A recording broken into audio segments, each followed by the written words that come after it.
Ya, masih membahas PK atau peninjauan kembali, sidang peninjauan kembali yang diajukan oleh Saka Tatal yang sudah berlangsung kemarin dan akan berlanjut pada Jumat besok.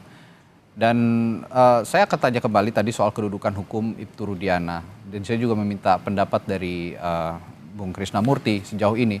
Bung Krisna, kalau banyak anggapan publik begitu ya, tentu saja yang harus kita juga dengar gitu bahwa kedudukan hukum Ibtu Rudiana di sini sangat penting sehingga dalam sidang PK Saka Tatal ini sebetulnya ada baiknya jika dihadirkan dalam sidang. Anda punya pendapat yang sama soal ini? Saya beberapa media saya sampaikan statement. Saya juga meminta kepada Pak Kapolri dari awal kalau bisa Ibtu Rudiana dihadirkan di dalam PK Saka Tatal nanti biar mengungkap fakta yang sebenarnya terjadi itu seperti apa lebih jelas. Bahkan bukan Rudiana, saya juga meminta kepada Pak Kapolri juga itu waktu di media saya sampaikan juga yang melakukan olah TKP pertama kali pun juga dihadirkan. Jadi lebih terang, buat kami lebih senang Mas. Artinya bahwa kejadian 2016 itu seperti apa kan bisa diungkapkan gitu loh Mas. Oke, ini berarti Anda juga melihat kedudukan Ibtu Rudiana ini juga cukup sentral gitu di samping Aib dan Dede karena yang Ya mengarahkan. sepakat Mas, karena kita lihat Ya. dari putusan 2016 bahwa Ibtu Rudiana yang melakukan pembukaan LP pertama itu loh Mas. Oke. Kalau begitu saya tanya juga ke Pak Mardiman, Bung Mardiman. Bung Mardiman, kalau ada kontra memori PK misalnya dari kejaksaan, ini kan juga saya tadi juga sempat berbincang pada saat jeda dengan Prof. Supardi bahwa ada kesempatan bagi pihak kejaksaan sebagai termohon untuk menghadirkan juga saksi. Nah, jika memang dimungkinkan Ibtu Rudiana hadir di PK, apakah Anda juga akan mendorong itu kepada klien Anda? Iya, karena pada prinsipnya kita juga mau kebenaran yang hakiki bisa terungkap dengan terang benderang di persidangan ini. Oke. Namun ada satu koreksi tadi dari rekan saya, beliau mengatakan bahwa Dede tidak pernah dihadirkan dalam persidangan tahun 2016. Nah, di salah satu media kemarin saya katakan bahwa pengacara Dede sendiri, bukan saya ya Mas, pengacara Dede yang mengatakan bahwa Dede itu sempat dipanggil oleh pengadilan, namun tidak datang. Nah, kenapa Dede tidak datang? Menurut Dede dia dilarang oleh Rudiana. Nah, kemarin secara spontan saya bilang, oh kalau begitu salahnya Dede dong. Padahal pasal 159 ayat 2 KUHP itu mengatakan bahwa semua orang dipanggil pengadilan itu wajib hadir. Dipanggil jadi, tapi dilarang begitu ya, Bung Mardiman? Katanya Dede. Oke, menurut pengakuan Dede. Ya, katanya Dede nih Mas. Jadi kan mohon maaf nih Mas, semua tentang Ibtu Rudiana ini sekarang semua katanya. Katanya Dede, katanya Saka Tatal, katanya Liga Akbar, iya kan? Nah, kalau semua katanya kan repot juga kita.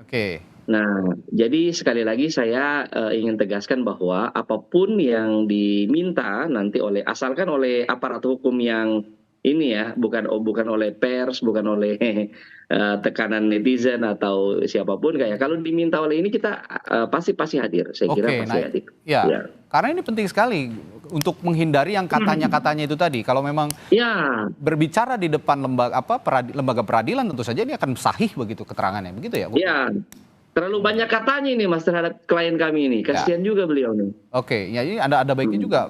Bukan begitu Prof. Supardi. Jika memang dihadirkan di persidangan yang dibilang Bung Mardiman tadi, katanya. Kalau memang dikatakan Ibtu Rudiana di muka sidang PK, ini kan lebih sahih dan lebih bisa dipertanggungjawabkan begitu kan? Ya, bahwa secara sederhana sebetulnya konteks peninjauan kembali itu ada 3M ya. Oke. Satu, kepentingan bagi pemohon adalah bagaimana mengubah putusan sebelumnya. Kepentingan bagi jaksa itu adalah mengamankan dalam tanda memastikan itu adalah dulu benar. Sedangkan bagi hakim adalah bagaimana mengevaluasi, menganalisis, meninjau kan itu. Jadi urgensinya adalah dalam 3 tadi itu, masing-masing pihak. Kemudian yang kedua adalah harapannya persidangan ini adalah efektif, efisien, produktif, kontributif. Dalam arti apa? Mengungkap kebenaran, menjadi terang benderang, menghasilkan sebuah keadilan. Nah, ketiga, bagaimana kemudian menilai urgensi dari seorang menjadi saksi tadi itu. Apakah memang Ibtu Rudiana memiliki urgensi untuk dihadirkan? Tentunya memang ada potensi untuk semakin membangun sebuah kebenaran material. Kebenaran yang sebenar-benarnya. Tetapi kembali lagi kepada kepentingan bagi jaksa selaku termohon dalam hal ini, yang pada waktu itu menuntut berdasarkan penyidikan dari proses penyidikan sebelumnya, kan itu. Maka kalau memang jaksa dalam hal ini misalnya menganggap ini suatu kepentingan, perlu juga kemudian dihadirkan sebagai seorang saksi. Tetapi yang keempat, bahwa katanya tadi sama sekali tidak boleh dalam konteks kesaksian. Betul. Karena harus jelas apa yang dilihat, apa yang didengar, alami secara langsung. Tidak boleh berdasarkan cerita atau kata-katanya orang lain tadi. Ya. Namun secara keseluruhan, harapan kita adalah sebagai masyarakat, persidangan ini betul-betul bisa mencerahkan kepada masyarakat. Tidak membingungkan masyarakat. Mencerahkan dalam apa? Membantu hadirnya sebuah keadilan. Supaya keluarga korban mendapatkan keadilan sebenarnya. Demikian pula kepada para terpidana seandainya belum mendapatkan ketidakadilan, dilakukan dengan cara-cara yang betul-betul sesuai dengan prosedur yang benar, substansi yang benar, dan kewenangan yang betul-betul proporsional, profesional gitu. Ini saya juga kembali dalam konteks perkara yang sudah putus itu ya, dan peristiwa yang terjadi pada tahun 2016 yang dikatakan tadi oleh Bung Mardiman bahwa Ibtu Rudiana melakukan investigasi secara mandiri, meskipun diklaim memang tidak ada yang dibilang katanya Ibtu Rudiana itu melakukan kekerasan atau melakukan langkah hukum tidak sesuai prosedur. Tapi apakah investigasi secara mandiri untuk menelusuri memang saat ini pada saat itu anaknya menjadi korban gitu. Apakah itu dimungkinkan sebetulnya dalam? Ya, saya kira partisipasi masyarakat ya, apalagi sebagai anggota Polri ya. Di feeling tadi sebagai anggota Polri adalah bukan sesuatu yang dilarang dalam konteks penegakan hukum. Kita pun sejauh masyarakat bisa membantu tentang itu. Bahwa mungkin perlu dipastikan sebetulnya mengapa hadir melakukan investigasi mandiri. Apa tidak percaya pada proses hukum sebelumnya? Karena semula dikonstruksikan sebagai satu peristiwa kecelakaan. Kecelakaan tunggal. Kemudian nalurinya sepertinya bukan sebuah kecelakaan. Tetapi kemudian mencari data-data baru, melakukan investigasi baru. Dan kemudian pertanyaannya adalah apa yang dilakukan tadi apakah dibenarkan oleh penyidik semata-mata karena temuan tadi itu atau ada proses hukum berikutnya. Nah itu yang harus dilakukan klarifikasi. Jadi memang ini satu dilema yang sangat-sangat menarik ya. Karena apa? Jelas Eki kemudian Vina sudah menjadi almarhum.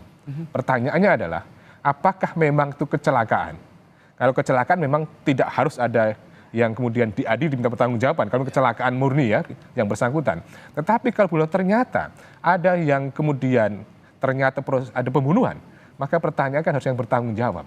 Nah yang bertanggung jawab ini adalah 8 orang tadi itu yang dianggap kemudian tidak adil.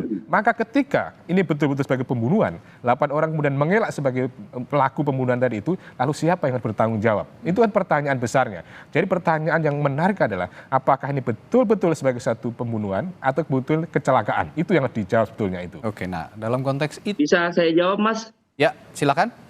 Karena ini menyangkut Pak Rudiana. Ya, silakan Pak Bung Mardiman. Jadi terima kasih Pak Ahli. Memang tabirnya itu terbuka. Ini kebenaran material ya tahun 2016. Pak Rudiana itu datang ke sana dalam pikiran sebagai orang tua dari kecelakaan tunggal. Polsek waktu itu melaporkan kecelakaan tunggal. Tapi ketika dia sampai, dia buka katakanlah selimut begitu di rumah sakit. Dan dia mendapati luka-luka yang sangat tidak wajar. Dan jangan lupa di dalam putusan nomor 4 tahun 2016 itu yang disita itu juga ada samurai, ada bekas minuman keras segala macam. Tapi itu kan yang sudah terjadi. Nah, kemudian bukan berarti tidak dilakukan penelusuran dan validasi ya, katakanlah validasi karena tanggal 27 begitu dikebumikan masih dalam konstruksi dalam pikiran orang bahwa itu semua kecelakaan tunggal. Memang ini salah di awal Mas. Polisi sudah terlanjur menyatakan dan mengiyakan kecelakaan tunggal.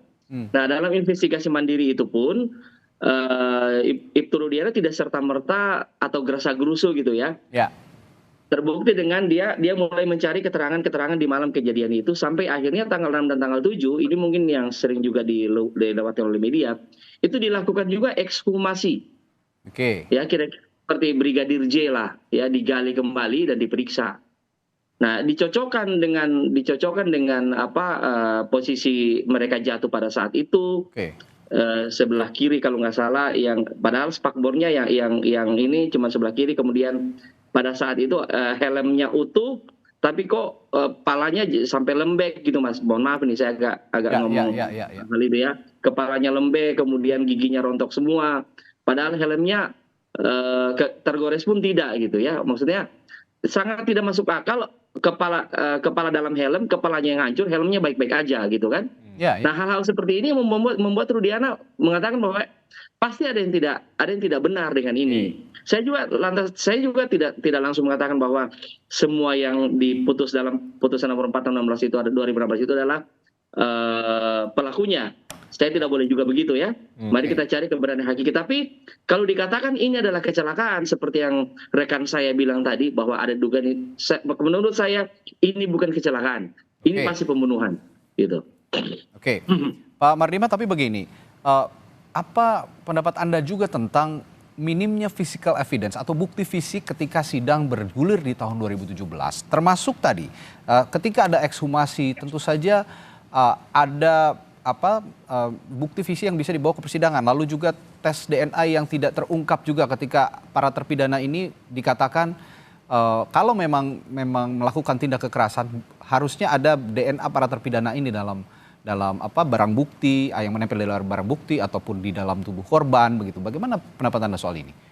Nah, itu hal yang menarik karena bagi saya itu juga misteri, Mas. Nah, jadi ya mari kita ungkapkan bersama. Tapi kan pasal 184 KUHP itu kan urutan pertama itu adalah saksi.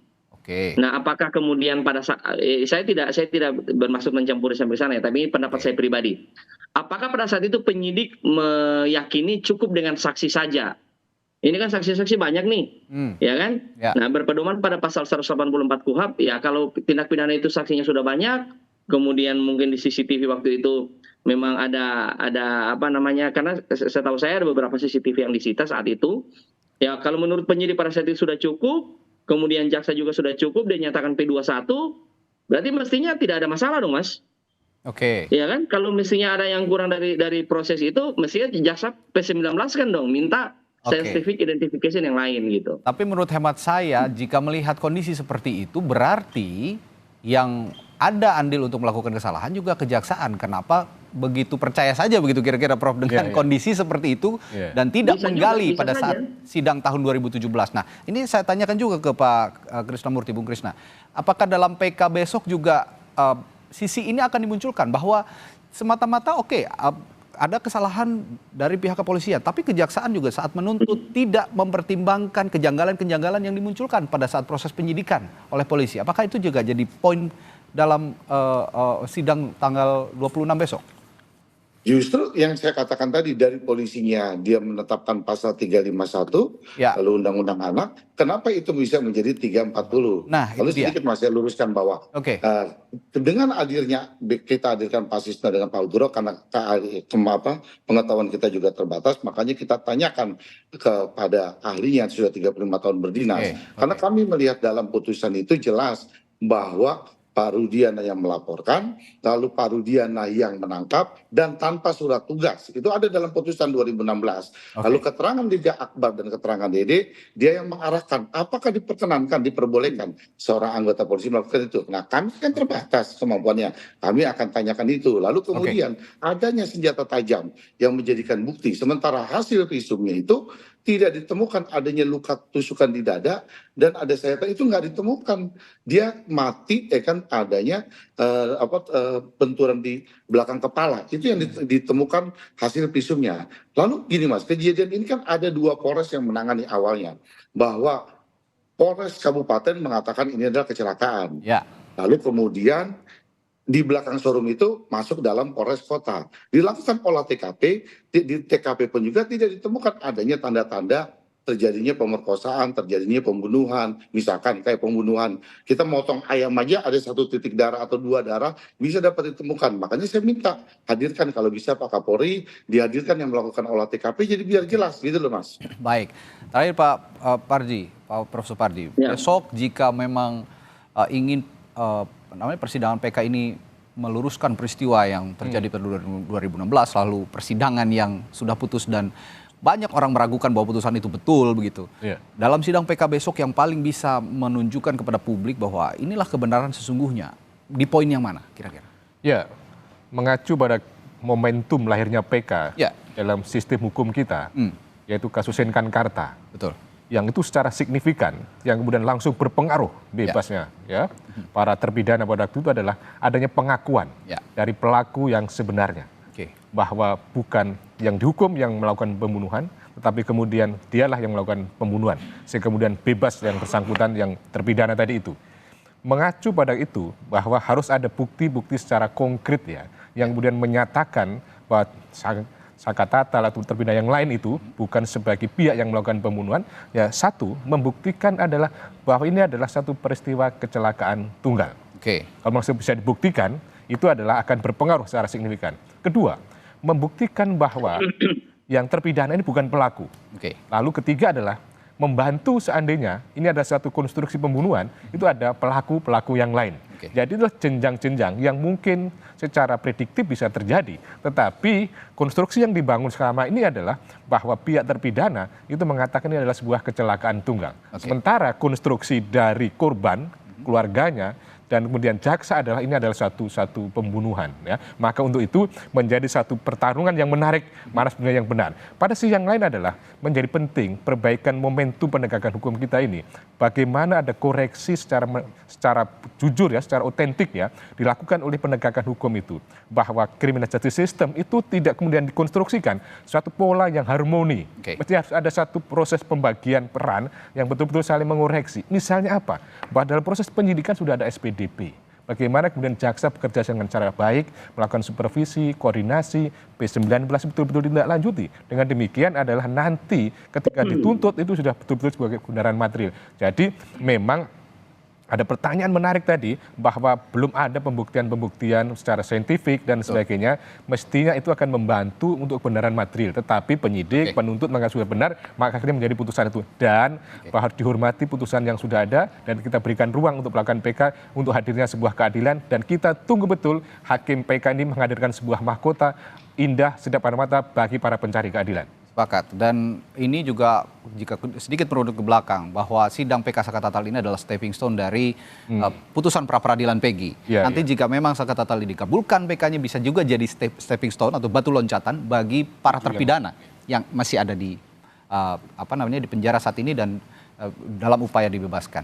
Dan kita nantikan besok sidangnya akan sangat menarik, dan yang paling penting bukan membuktikan siapa yang salah, siapa yang benar, tapi yang membuktikan kebenaran yang sesungguhnya akan tampak di muka publik, sehingga pertanyaan-pertanyaan publik itu juga bisa terjawab seluruhnya. Terima kasih pakar hukum pidana dari Universitas Al-Azhar, Profesor Suparji Ahmad, dan melalui sambungan virtual juga terima kasih kuasa hukum Saka Tatal Krisnamurti serta kuasa hukum Ibtu Rudiana Mardiman Sane. Sehat selalu Bapak-bapak, sampai jumpa kembali. Terima kasih Mas. Terima kasih Prof, terima kasih rekan. Terima kasih. Ya, saudara, setelah jeda di Sapa Indonesia Pagi akan ada informasi menarik lainnya, tetaplah bersama kami.